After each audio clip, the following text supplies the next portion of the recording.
I'm Allie. And I'm Becki. We are registered dietitians that are passionate about food as medicine, and we use functional approaches to optimal health and wellness.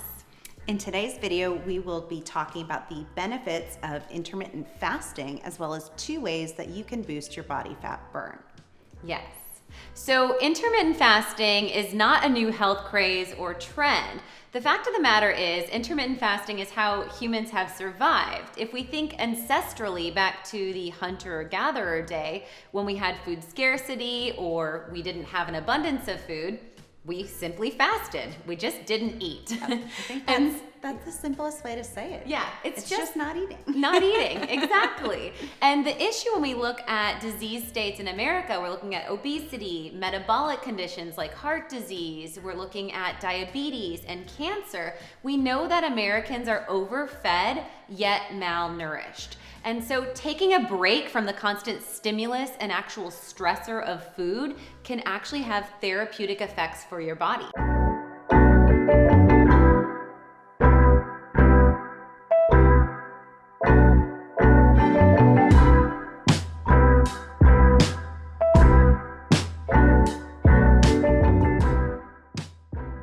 We typically do about a 16-8 fast, of 16 hours of not eating, skipping breakfast, and then doing an 8-hour eating window.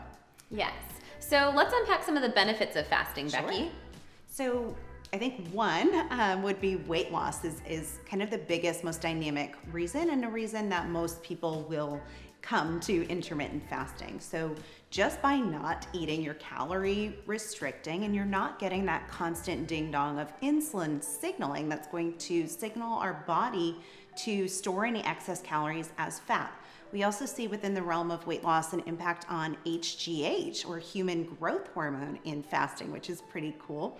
And that can help us to boost our body fat burn and actually spare our muscle mass. So we're losing from body fat and not from muscle. Absolutely. And I think it's so liberating because how long were we always told that we have to eat breakfast? Right? And a lot of people just simply aren't hungry. So it's one of the easiest weight loss principles. We also see some actual metabolic influence. So, when we're not eating frequently, our insulin levels go down. This is a great way to reduce diabetic influence and regulate our blood sugar control. We often see insulin resistance as a precursor to diabetes because when we're overfed, we're putting out a lot of insulin, and that excess blood sugar gets stored as fat.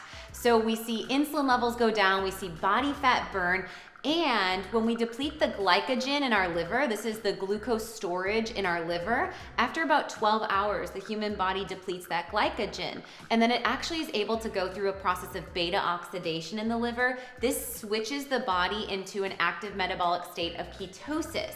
So the body's able to get into that deep freezer of body fat as fuel. When it does that, we also see favorable lipid outcomes. So in the cholesterol world, we can see a great reduction in triglycerides and even regulation in our LDL particle size.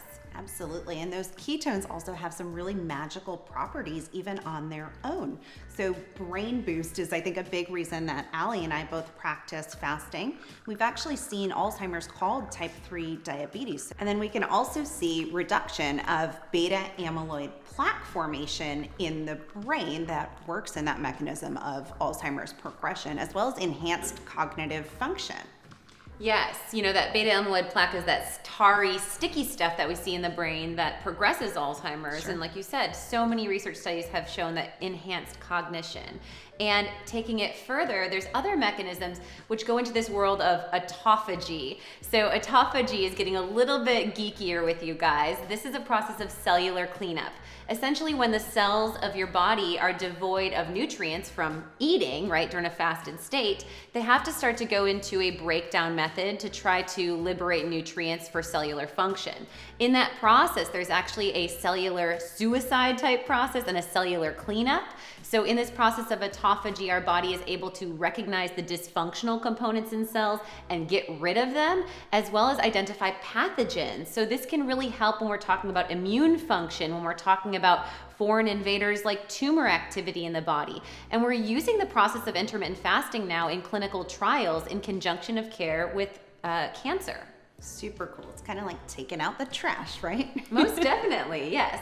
So how can we in the real world application, you mentioned a 16-8, Becki. Sure. So for most people to understand, this is the entryway that we recommend in our Naturally Nourished clinic for fasting to reap all these benefits, the body fat burn, the metabolic enhancement, the cognitive, and that cellular cleanup.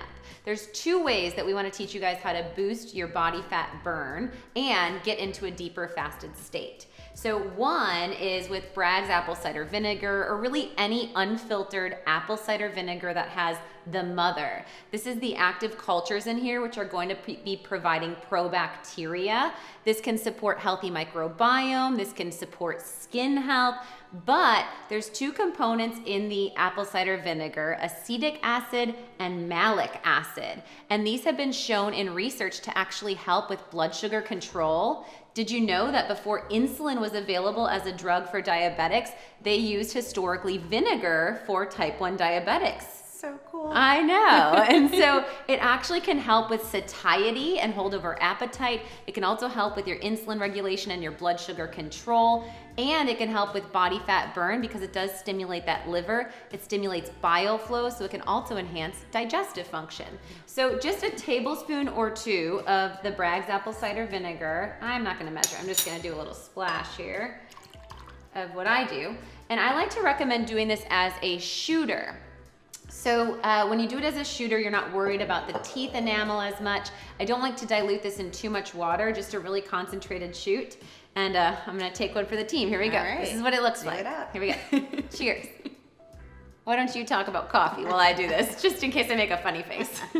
But we want to see it. So over here we've been brewing some coffee, and we're going to go ahead and whip up one of our favorite fat-fueled beverages to kind of hold you over through that 16-8 fast, so you don't feel like you're muscling it out with absolutely nothing. So we're starting with a base of brewed coffee. You could also use tea in this instance as well. And then we're actually going to be adding between 1 and 2 tablespoons of pure fat. So the butter here is providing conjugated linoleic acid, which is actually going to further enhance body fat burn. And it also provides some butyrate to feed your gut cells. And then we've got about 2 teaspoons of coconut oil, which can help to enhance ketone production via the MCTs that are found in there. Yeah, when you were talking about brain health, I'll do it so you don't have to reach over. When you were talking about brain health, we've seen clinical studies that have shown MCTs to actually help with Alzheimer's and dementia, because the MCTs actually can directly create ketones. They don't require that process of crossing the mitochondria. And so this enhanced ketone production can also aid in that cognitive clarity. So the coconut oil has some therapeutics there. So we're just gonna whip this up here, get a nice frothy head.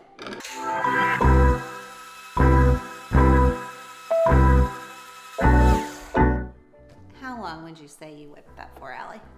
I would blend it for about, 45 to 60 seconds, enough to get a nice, like I said, creamy head. So I like to see that layer of foam going on in my fat-fueled beverage.